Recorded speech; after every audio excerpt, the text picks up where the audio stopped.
NEET के results आ चुके हैं 16/8/2016 को। लेट अस एनालाइज क्या इस साल का ट्रेंड रहा है और बच्चे के जो मार्क्स आए हैं इससे आप अंदाजा लगा सकते हैं आप कहां स्टैंड करते हैं। 2016 के ये नीट 2 और नीट 1 के कंबाइंड रिजल्ट्स हैं और इन रिजल्ट पर टोटल अपीयरेंस बच्चों की हुई है वो 8,02,594 बच्चों की अपीयरेंस थी इसमें से, और इसमें से क्वालिफाइड जो डिक्लेयर किए गए हैं वो 4,09,477 की है। Let's understand what is meant by qualified. Actually NEET के लिए सुप्रीम कोर्ट की जो बाइंडिंग आई वो इसके लिए आई थी क्योंकि कुछ समय पहले प्राइवेट कॉलेजेस ने, जिनकी सीटें आज की तारीख में गवर्नमेंट से भी ज्यादा हैं, उन्होंने पैसे लेकर के दाएं बाएं से किसी भी मार्क्स के ऊपर बच्चों को लेना शुरू कर दिया। अब जब आप लोअर लेवल के बच्चों को ले लेंगे तो अल्टीमेट डॉक्टर किस लेवल का बनेगा आप अंदाजा लगा सकते हैं। इसके लिए सुप्रीम कोर्ट ने गाइडलाइन दी थी कि कोई बच्चा एक लिमिट से नीचे मार्क्स लेकर अगर आता है एंट्रेंस टेस्ट में, किसी भी एंट्रेंस टेस्ट में, तो उसको मेडिकल कॉलेज में एडमिशन नहीं मिलेगा, चाहे वो प्राइवेट हो या गवर्नमेंट हो। इसलिए ये जरूरत पड़ा और नीट का जो चक्कर था वो इसीलिए था। तो क्वालिफाइड का मतलब इतने बच्चे मेडिकल में एडमिशन ले सकते हैं, they are eligible for medical entrance exam admission, मतलब medical college admission. That does not mean उनको सीट मिलेगी ही मिलेगी। आइए इसको और डिटेल में समझते हैं। देखिए, हमारे पास इस साल अलग अलग कैटेगरीज में लोगों ने अप्लाई किया, कुछ अपीयर हुआ जो एब्सेंट हो गए। जैसे मेल कैटेगरी में 3,69,649 बच्चे ने अप्लाई किया शुरू में और 32,077 एब्सेंट हो गए। अभी एब्सेंट या तो जिनका पहले एडमिशन कहीं हो गया वो लोग एब्सेंट हो गए या कुछ भी कारण हो सकता है। अल्टीमेटली अपीयर जो बच्चे लड़के किए हैं, मेल्स किए हैं, वो 3,37,572 किए हैं। फीमेल्स में आ जाइए। फीमेल में हमारे पास शुरू में अप्लाइड थे 4,32,930 और उसमें से भी 39,288 एब्सेंट रह गए। तो उसमें जो अपीयर किए हैं वो 3,93,642 बच्चे अपीयर किए हैं। ट्रांसजेंडर हमारे पास 15 अप्लाइड वाले थे, इसमें 9 अपीयर किए हैं और 6 एब्सेंट रह गए। इनफैक्ट तो टोटल क्या हुआ, जो हमने बताया था 8,02,594 बच्चे अप्लाई किए हैं, 71,371 बच्चों ने एग्जाम नहीं दिया, एब्सेंट रहे किसी वजह से, और 7,31,223 बच्चे 7,31,223 इतने बच्चे इस एग्जाम में अपीयर हुए। उसके बाद 4 टाइप से कैटेगरी समझिए, किस कैटेगरी के थे, अपीयर कितने हुए और उसमें 15% क्वालिफाइड क्या है और क्वालिफाइड नीट में क्या है। आइए वो भी अब समझाता हूं आपको। जैसे मेल थे हमारे 3,67,572, इसमें 15% क्वालिफाइड वाले हैं। जो लोग 15% क्वालिफाइड का मतलब होता है ऑल इंडिया की जो सीट्स होती हैं हर किसी स्टेट की, उस स्टेट में 85% सीटें उस स्टेट के अंदर भरी जाती हैं और 15% सीटें बाहर के बच्चों को दी जाती हैं। उदाहरण के लिए आप अगर यूपी में हैं तो यूपी के मेडिकल कॉलेज के जो गवर्नमेंट की होंगी उसकी 85% सीटें यूपी के लोगों के लिए और 15% सीटें बाहर से आएंगी, तो 15% क्वालिफाइड ये नीट वहां से भरा जाएगा। तो 3,37,572 में से जो 15% के लिए क्वालिफाइड बच्चे हैं वो 11,058 हैं और नीट के लिए क्वालिफाइड बच्चे हैं 1,83,424। गर्ल्स में आइए, फीमेल्स में आइए। इसमें अपीयर तो बताया 3,93,642 हैं और 8,266 बच्चे क्वालिफाइड 15% के लिए हुए हैं और टोटल नीट में क्वालिफाइड हो गए हैं 2,26,049 बच्चे। ट्रांसजेंडर 9 थे, जिसमें से एक क्वालिफाइड 15% के लिए हुआ है और नीट में क्वालिफाइड 4 है। टोटल 7,31,223 में से 19,325 बच्चे ऐसे हैं जो 15% के लिए क्वालिफाइड हैं और टोटल नीट में क्वालिफाइड 4,09,477 है। अब यहां पर कुछ बात समझनी चाहिए सरकार की या नीट बनाने वालों की या नीट का एग्जाम कंडक्ट करने वाले की। आपके पास टोटल सीटें ही भारत में लगभग 60-70 हजार सीटें हैं कुल मिला के, कहीं की पूरी जोड़ के एमबीबीएस की। आप 4,09,000 बच्चे आपने क्वालिफाई करा दिए हैं, सीटें आपके पास 60,000 है, मतलब 7 टाइम्स बच्चों को आपको क्वालिफाई कराना। इसका मतलब क्या है, that means again you are opening the market for a common purchase, come and purchase seat के ऊपर। ये स्थिति भारत की एजुकेशन की हो रही है।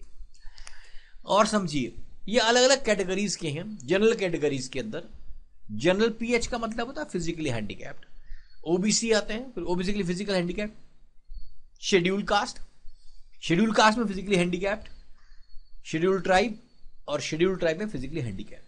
मार्क्स रेंज आपको ये बताया जा रहा है कि 685 से 145 के बीच वाले बच्चे सब क्वालिफाइड माने जाएंगे, जिसमें 1,71,329 बच्चे हैं। ऐसी जनरल फिजिकल हैंडीकैप में 4,074 से 131 के बीच में। तो इस तरह इन बच्चों को जिसके मार्क्स की रेंज 510 से 118 में है और वो ओबीसी के फिजिकल हैंडीकैप में है, तो वो सिलेक्ट हो जाएगा। उसकी ऐसे 597 बच्चे हैं। शेड्यूल कास्ट में 595 से 118 के बीच में बच्चों के जो भी बच्चे होंगे उनको क्वालिफाइड माना जाएगा। वो 47,183 बच्चे हैं। माने जितने बच्चे सेलेक्ट हैं ये पूरी टीम टेबल वाइज आपके सामने है, जिसमें आप देख सकते हैं कि किस प्रकार से कितने कितने बच्चे सेलेक्ट हुए। अब नेक्स्ट चीज आप समझनी है, मैंने आपको भी बताया कि कॉलेजेस कितने हैं, सीटें कितनी हैं, कितने बच्चों को नीट क्वालिफाइड बता रहे हैं। उसका मतलब क्या है? टोटल गवर्नमेंट कॉलेज 160 है। ये रिसेंट डेटा है मेरे ख्याल से 6 महीने पुराना, कि 2-1 कॉलेज और खुले कहीं पर, 2-3-4 कॉलेज खुले, उसको मैं बात नहीं करता। और उस समय टोटल प्राइवेट कॉलेजेस थे हमारे पास 221। माने टोटल कॉलेजेस मेरे पास गवर्नमेंट सीटें 25,085 थी और प्राइवेट सीटें 38,715। मतलब कुल मिलाकर के जितनी सीटें मेरे पास किसी भी एमबीबीएस प्राइवेट में या गवर्नमेंट में हैं, वो टोटल सीटें मेरे पास 63,800 है, 63,800। और आपने क्वालिफाइड कितने दिखाए हैं? 4 लाख से ज्यादा। अंदाजा लगाइए, इतने बच्चों को क्वालिफाई कर रहे हैं, सीटें नहीं है। ये एजुकेशन में एक नया सिस्टम चल पड़ा। इनफैक्ट जेई में भी ऐसा हो जाता है, जितने बच्चे जेई एडवांस को क्वालिफाई करते हैं उन सबको सीटें नहीं है। आज से 4-5 साल पहले तो ये होता है जो बच्चा क्वालिफाई कर उसको कहीं ना कहीं सीट मिलेगी। हाँ, रैंकिंग के लिहाज से सीट ऊपर नीचे हो सकती है, लेकिन आज तो हालत है कि आप क्वालिफाई करा दिया, आप बाजार से सीट खरीद लीजिए। आपको क्वालिफाई करने के बाद आप सीट खरीद सकती हैं, मतलब एलिजिबिलिटी टू परचेज सीट बन गया। मतलब इसमें देखिए टोटल ऑल इंडिया सीटें हैं, ऑल इंडिया कोटा में सीटें 15% है। मतलब 3700 से 4,000 सीटें हमारे पास इस कोटे की। टोटल 85% की सीटें 21,000 के आसपास। माने ऐसी सरकार जो इतनी सीटें सरकारी बची हैं वो करीब 25-30,000 के आसपास सीटें हैं, और उनके अगेंस्ट आपको 4 लाख बच्चे निकाल दिए। अच्छा, प्राइवेट कॉलेज का एडमिशन कैसे होगा? ये जो 21,000 और 4,000 25,000 बच्चे होंगे, इनकी भी सेंट्रल काउंसलिंग हो जाएगी, जिससे गवर्नमेंट कॉलेज लेंगे और सीबीएसई उसकी प्रिपेयर करेगा। मतलब एक पर्टिकुलर सेट ऑफ पैटर्न हो गया। लेकिन प्राइवेट कॉलेजेस को छूट दी गई है कि जो बच्चा क्वालिफाई कर गया उसको आप ले सकते हैं। अब ले किस बेस पे सकते हैं?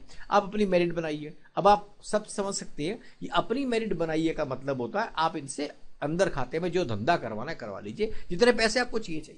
तो प्राइवेट कॉलेज को वो रास्ता खुल गया। अंदाजा लगाइए, 145 नंबर वाले बच्चे को आप अलाउ कर रहे हो डॉक्टर बनने के लिए। ये जो पेपर था वो 720 नंबर का था। 720 में 145 नंबर वाले को, मतलब लगभग जिस बच्चे के 20% नंबर आए हैं आप उसको अलाउ कर रहे हो डॉक्टर बनने के लिए। वो डॉक्टर किस लेवल का सर बनकर आएगा मुझे समझ नहीं आती। इसको पीएमटी का एडमिशन का, ये जो एनईटी का एडमिशन का फिर क्राइटेरिया क्या रहा? एनीवे, ये सरकार की चीजें हैं, we have to fight for it. अब फिर जो बच्चे यहां सेलेक्ट नहीं हुए वो क्या करते हैं? ड्रॉप करते हैं। मेरी उन सब बच्चों से एक ही इल्तिजा है, एक ही रिक्वेस्ट है, जो 10 से 20% तक अपनी कट ऑफ को शॉर्टेज में मानते हों, सिर्फ वही लोग ड्रॉप करें। इससे ज्यादा गैप वाले बच्चे यदि ड्रॉप करेंगे तो उनके चांसेस कम होते हैं। आप किसी भी इंस्टीट्यूट में जाइए, कैसे भी जाइए, मैं ये नहीं कहना चाहता अगर आपके कम नंबर है तो आप नहीं हो सकते, बट चांसेस कम है। ऐसा ना हो कि आप बेशक मेहनत करें और फिर ना निकले, आपके साल बर्बाद हो। लेकिन दूसरी बात, जो भी आप काम करना चाहें it should be with full dedication. उसमें आप बिल्कुल कोताही मत बरतिए। जो बच्चा ड्रॉप करता है, क्योंकि देखिए जो बच्चा ड्रॉप करता है उसके लिए आप ऑलरेडी बहुत लेट हो चुके हैं। जो आज सितंबर में बच्चा ड्रॉपिंग की मतलब तरफ कदम उठाता है कि मैं ड्रॉप करना चाहता हूं, उसके बाद सितंबर, अक्टूबर, नवंबर, दिसंबर, जनवरी, फरवरी, मार्च, अप्रैल, कुल 8 महीने बचे तैयारी के। तो वो तैयारी बहुत ज्यादा है, मेहनत ज्यादा है, तो जिसको डेडिकेशन हो वही बच्चा करे। लेकिन हाँ, ये प्रश्न फिर भी है, अगले साल आपकी रैंक इससे बेहतर आए इसके लिए आपको फुल डेडिकेशन करनी है। लेकिन हाँ, ये सवाल फिर भी रहता है कि जो 4 लाख बच्चे आपने सेलेक्ट कर दिए हैं, सीटें आपके पास 60,000 हैं, वो बच्चे फिर बाकी जाएंगे कहाँ? ये नीट अथॉरिटीज को सोचना चाहिए। यही मेरा प्रश्न उन सबसे है। इस वीडियो को जानने से शायद आपको क्लियर हो जाएगा आपका एडमिशन किस प्रकार से होगा। प्राइवेट कॉलेज के लिए आपको प्राइवेटली सबको अप्लाई करना है। सरकारी कॉलेज का सिंपल एक मेथड है। स्टेट गवर्नमेंट की प्राइवेट कॉलेज के लिए आपको अलग से उनको अप्लाई करना है, जो 85% सीट में आएंगे। 15% के लिए सेंट्रल काउंसलिंग होगी जो सीबीएसई करेगा।